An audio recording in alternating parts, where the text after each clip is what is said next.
Good morning. The July 19th, 2022 meeting of the Charter Authorizing Panel is called to order. I'd like to welcome everyone to the Department of Education auditorium and ask that you please silence your devices.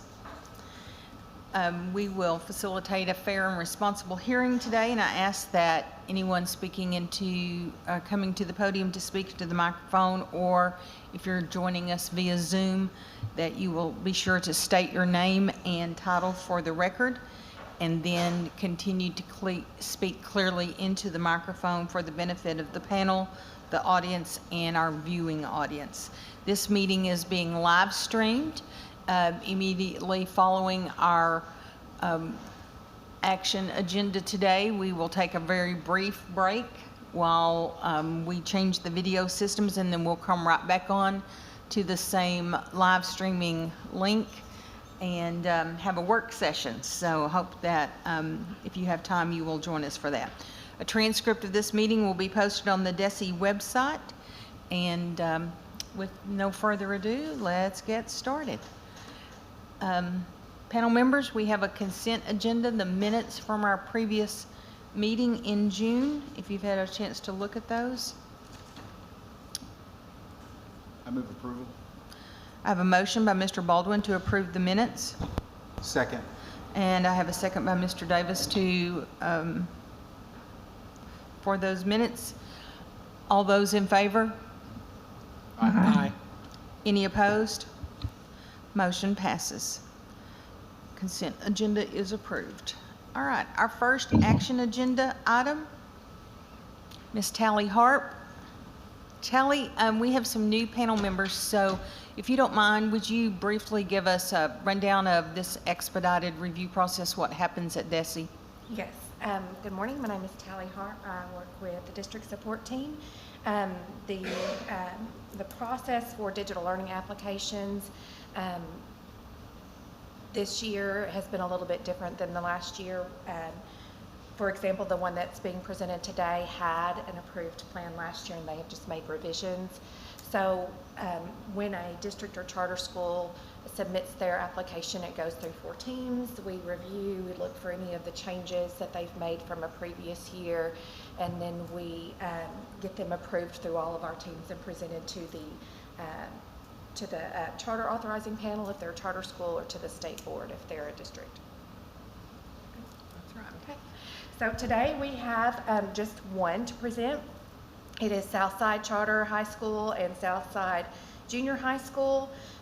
This charter school did have an approved plan last year. However, they made revisions to their 7th and 8th grade. The Tri-Region Consortium, which is a collective of 3 of our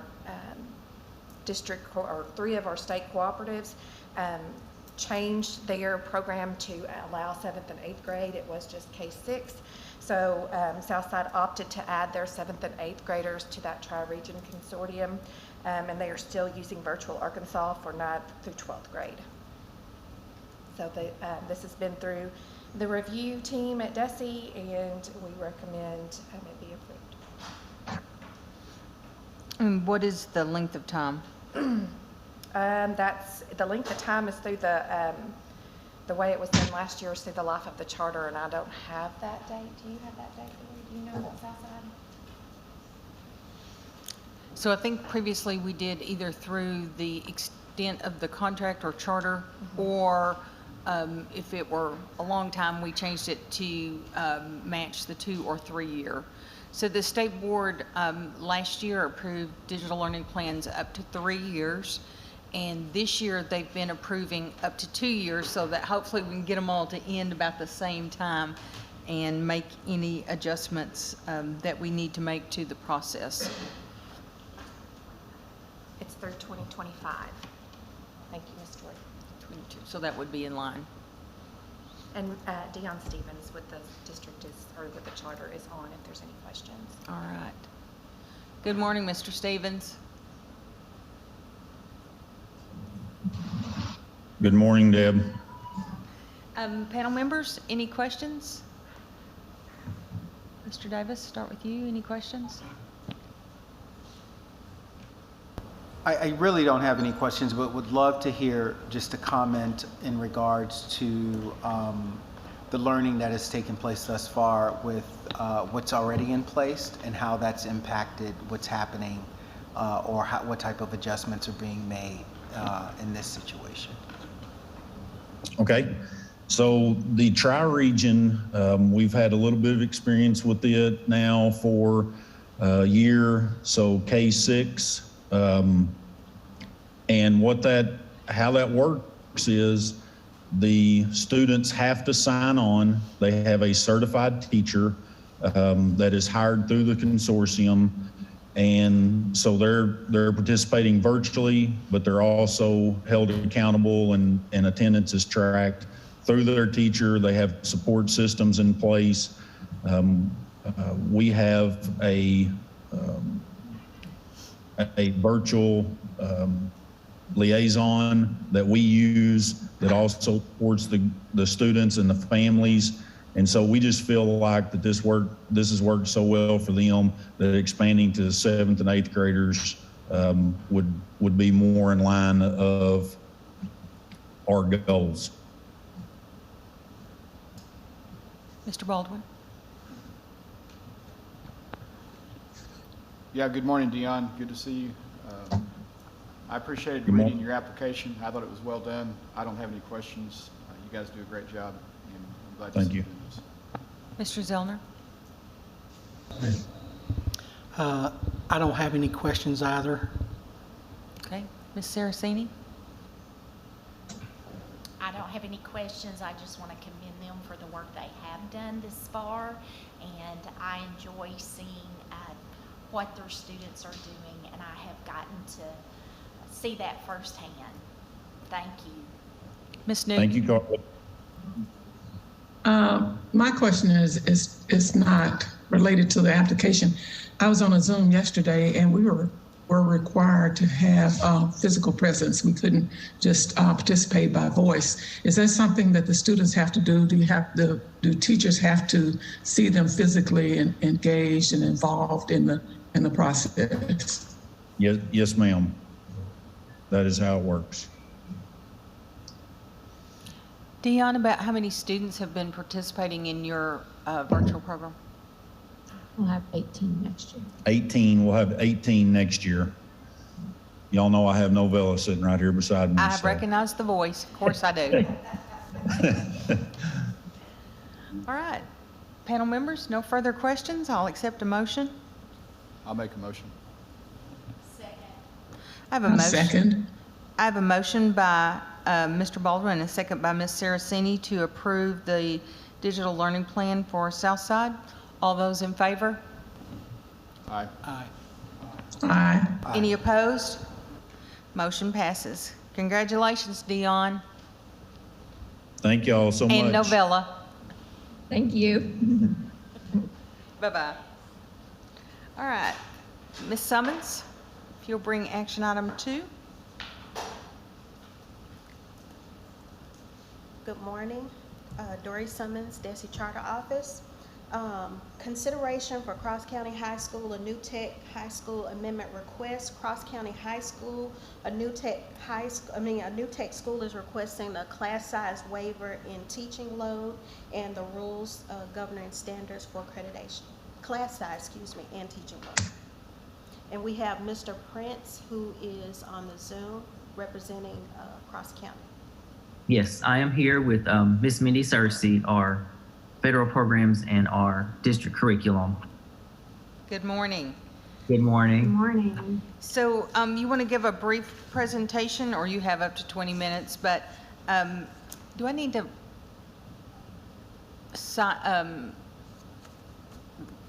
do the oath with them because it's an amendment? Yes, ma'am. For an amendment, you would need to swear in anybody who is speaking on behalf of the school.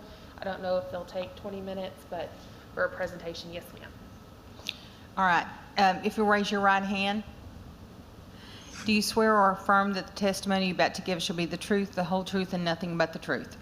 Yes. All right. Yes. Now, if you'll give us a brief presentation or explanation of your amendment request. Yes, ma'am.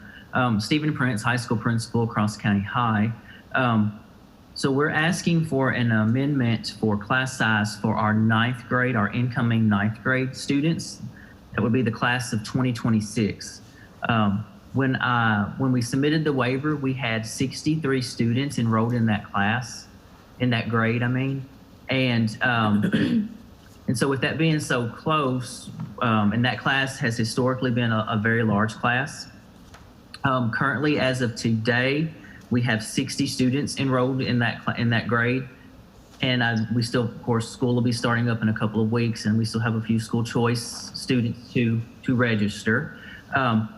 So we're requesting that just for that ninth grade class and that group of students, this waiver for class size to progress with them, until their graduation year of, 2027, 2026. It's 26. Is it? Oh, it is 26. I'm sorry. And of course, with that, we have put in a few programs and protocols in place to kind of help with that class size. One of those being we will be piloting for this year the Boundless Learning co-teaching model with our ninth grade English class, which will help. Of course, that would provide a second teacher in that classroom as well. So we are going to be piloting that to help with that class size and help with having that one.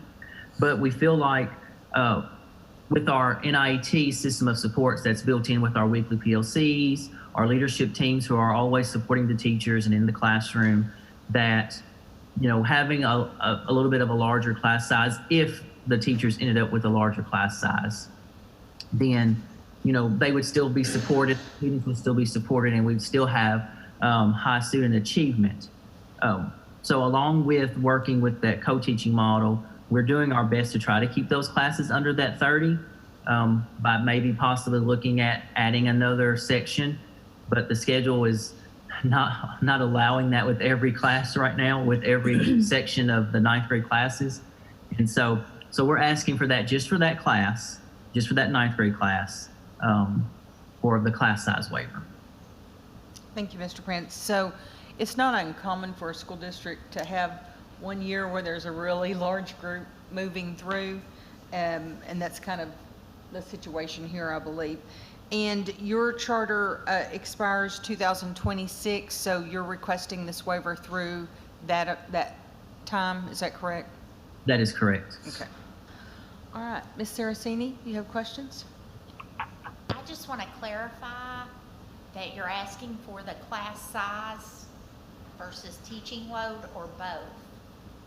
In this case, it's both for class size and teaching load, just in case that teacher who may be teaching those ninth grade students would potentially go over their 150. Okay, because you had the rationale for class size, which I totally understand. I was just wanting to know the rationale for the teaching load. Yes, ma'am. And will the teachers be compensated if they go over their 150? That is something I would have to talk to our superintendent about. I know that's a rule in the law, so I would think that that's a potential that we could make sure we do that for them.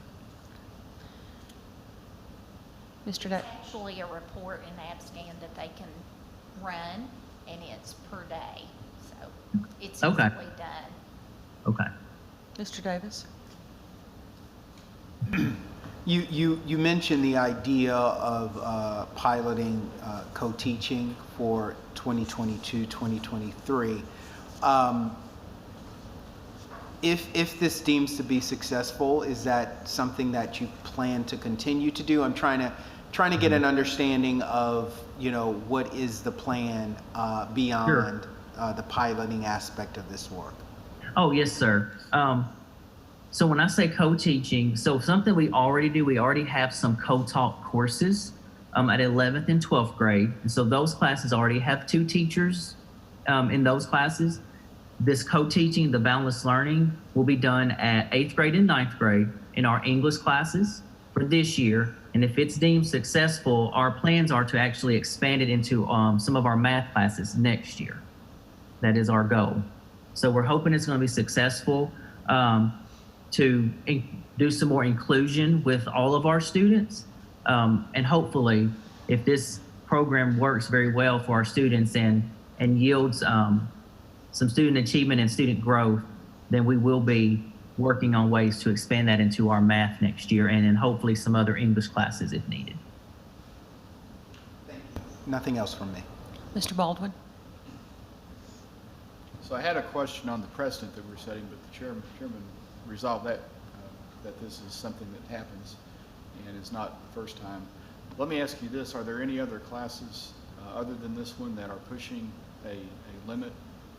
And I guess I'm wondering why you would just do this one class and not others if that is something you Yes, right. I requested this class because it is the one when I submitted the waiver that it had 63 students in it. It had grown through the year. And luckily, the way the classes were dispersed in the last year's schedule, it didn't push any of those classes over that 30. But potentially, it has the potential to do that this year. Of course, depending on how scheduling ends up when school starts. And so we thought being right there on the cusp of that, right there on that 60, and of course having the 63 previously, and we still have students that are registering, and of course some that would likely drop as well. But having that, just having that safety net there to kind of help with that is something that we wanted to be considered. And also, one thing, and I think I may have put this in here, is one thing that we're requesting if this is approved is also that we will make sure that class does not go over more than 5 students over that 30 if it becomes to where it's over, unless there's 2 teachers in there in that co-teaching model. But just to kind of give that little bit of leeway. Mr. Zellner? So have you had discussions internally about once you have the data, so after this year, say, you look at the data from your co-teaching pilot and you're not seeing the results that you would like as far as student performance, what your backout plan or your next step would be? Well, I'm glad you asked that question. I don't think that the question of this co-teaching, this inclusion program, it's not something that's going to have to, that can go away. It may be, we may have to change the program. We may have to change a little bit of the operational pieces of the program, or maybe change the program we actually use. Maybe it's not boundless learning if that proves not to be successful, but I do think that will be successful based on their data through our training. But to clarify, the inclusion is for, the special education department. And so what that does is that gets those students who are typically in a different content class to be included in their general content classes. And so that's something that we will have to plan for in the future to start working toward the new rules and making sure that all of our students, or most of those students, are in those inclusion classrooms and being exposed to the general education content and not just, for lack of a better word, the resource classrooms. Ms. Newton?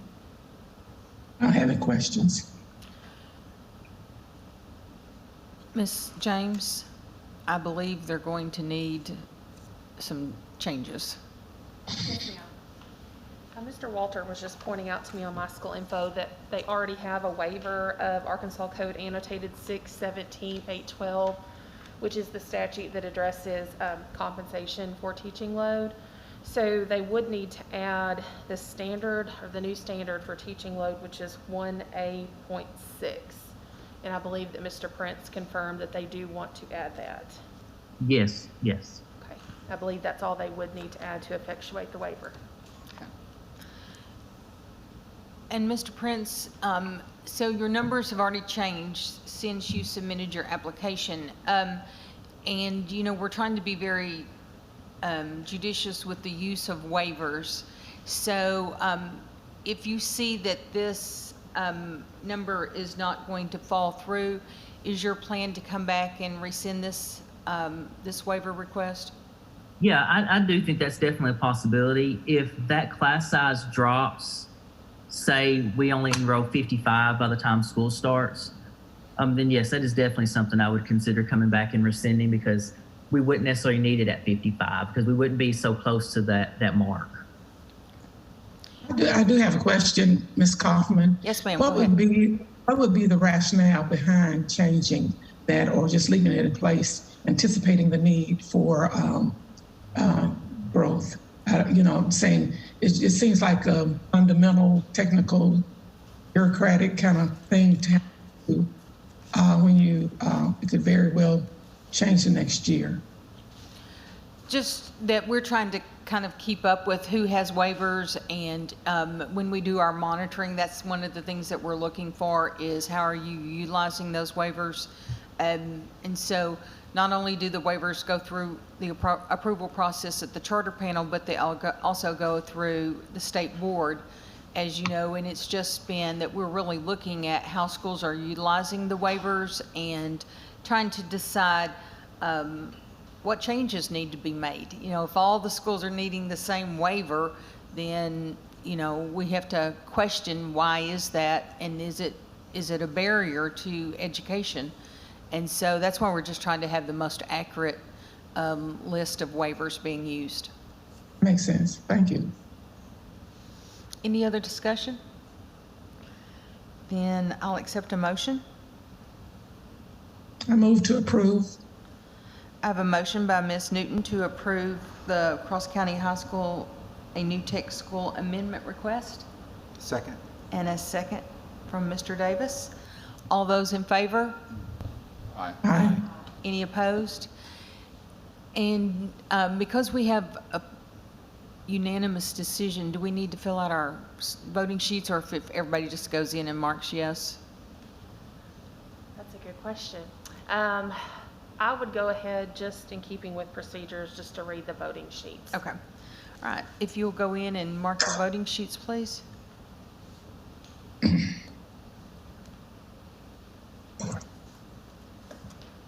Ms. Saraceni, you want to start us? I support the waiver for class size and teaching load to accommodate the number of students in ninth grade as they move through toward graduation. Mr. Davis? I support the waiver to accommodate the number of students, as well as to pilot a co-teaching model and create a more diverse, inclusive model of education. Thank you. Mr. Baldwin? I support the waiver, and I think it's a proactive step given your number of students. Mr. Zellner? I support the waiver for class size, given the obvious planning and due diligence Cross County has done it to endeavor to improve the education of their local students. All right. Ms. Newton, please. I support the waiver to accommodate additional population of students and increase the opportunity for learning with the co-teaching model. All right. Any other items before us before we adjourn? All right. Panel members, we will take up about a 10-minute break, let everybody get set for our work session, and then we'll reconvene. If I have a motion to adjourn? Motion to adjourn. And a Second. second. And a second from Ms. Newton. All those in favor? Aye. Meeting is adjourned. Thank you, everyone.